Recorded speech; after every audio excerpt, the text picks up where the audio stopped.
আমি একদিন ন্যাশনাল লেভেলে খেলবো, সব লাগে। তুফান হতে অ্যাটিটিউড লাগে। আহো বাতিজা আহো।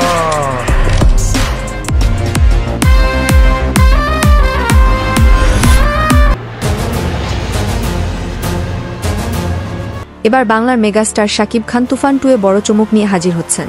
হ্যাঁ দর্শক, আপনি ঠিক শুনছেন।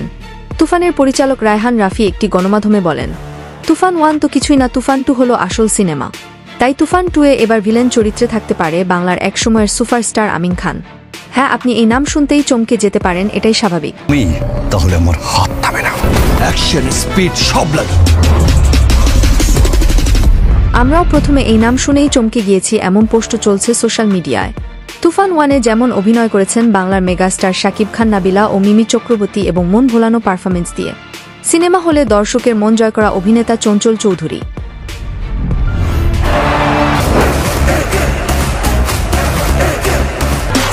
কিন্তু তুফান 2 এবার বেশ বড় সড়ো ভাবে আনতে চলেছেন রায়হান রাফি, তা না বোঝার বাকি নেই কারোর।